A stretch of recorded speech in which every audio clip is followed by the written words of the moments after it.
Hello, Anna. Tiffany Farley here from Michigan.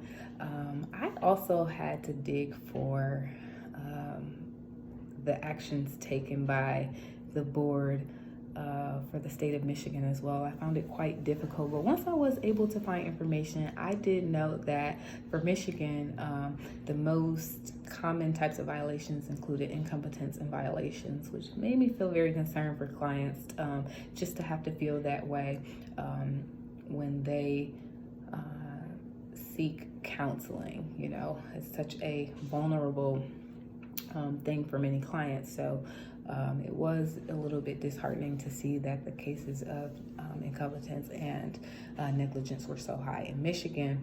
However, I did find it quite shocking that once you were able to look at 50 states, that the most common types of violations included the failure to acquire continued education and misrepresentation of training.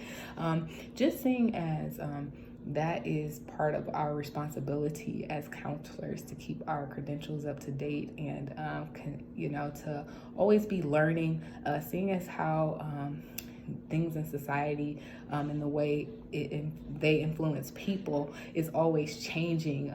It's pretty sad that overall people just are not receiving that continued education, things like that.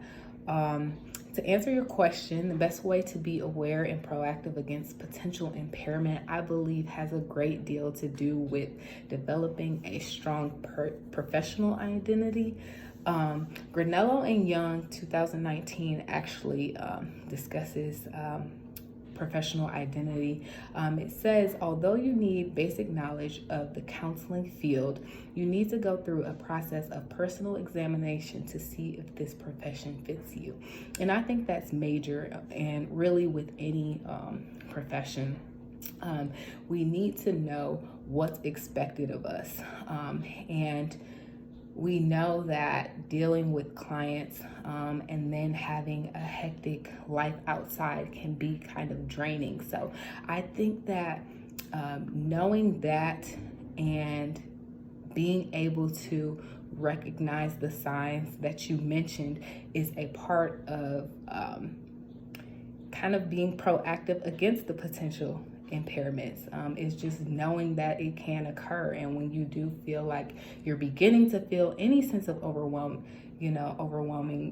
feelings, that it's time to address some self-care, maybe seek some guidance through other colleagues and things like that. Great question, great post. Again, I learned something new today, and I hope that as time continues to progress, that we don't see the lack of continued education as a problem in our field. Thanks. I hope you have a great night.